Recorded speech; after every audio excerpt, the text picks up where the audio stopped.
এই নিন। তুমিও বসো। না না, কোন ডিউটির সময় বসলে ম্যানেজার বকবে। এক মিনিট থামো। আপনি এই রেস্টুরেন্টের ম্যানেজার? হ্যাঁ বলুন।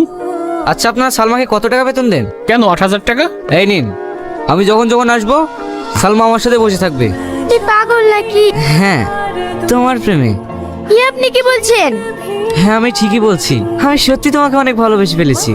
না না, এটা কখনোই সম্ভব না। ওই মেয়েটাকে আমি বিয়ে করতে চাই। মেয়েটাকে? আর ওর বাবা কি করে?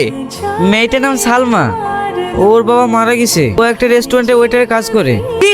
তুই আমার ছেলের একটা ওয়েটারের সাথে প্রেম করিস? কথাটা বলতে তোর লজ্জা লাগলো না? আমি ওকে খুব ভালোবেসে ফেলেছি আব্বা। ওকে ছাড়া আমি বাঁচবো না। চুপ কর। ওই ভিখারি বাচ্চার সাথে আমি তোর বিয়ে কোনোদিনও দেবো না। ছোট বাবু, যা এখান থেকে।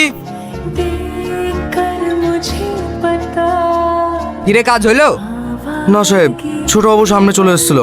তোরা সব কটা অপদার্থ। এতগুলো লোক মিলে আমার ছেলেকে আটকাতে পারলিনি?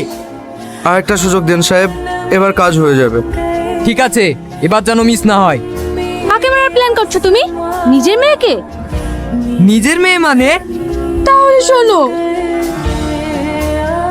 তুমি কোনো চিন্তা করো না, আর কিছুক্ষণ পরেই আমাদের ছেলে জন্ম নিবে। আর যদি মেয়ে হয়? তাহলে আর তোমাকে আমার বাড়ি পা দিতে হবে না।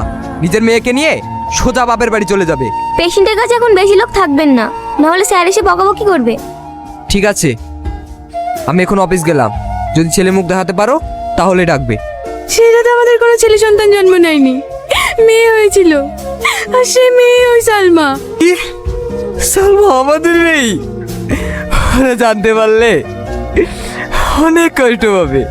পাচ্ছি তুমি এত নিস। একটা মেয়েকে মারতে তুমি গুন্ডা পাঠিয়েছিলে? তুই আমাকে ক্ষমা করে দে বাবু, আমি অনেক বড় ভুল করে ফেলেছি। তুমি না হয় আমাদের ভালোবাসা নাই মেনে নিলা, তাই বলে একটা মেয়েকে খুন করবা? তুই আমাকে ক্ষমা করে দে বাপ, ক্ষমা করে দে। আমি তো সমগ্র মেনে নিয়েছি, তুই আর আমার উপর রাগ করে থাকিস নি। তুমি সত্যি বলছো আব্বা? হ্যাঁ মধু, আমরা ধুমধাম করে তাদের বিয়ে দিতে চাই। আব্বা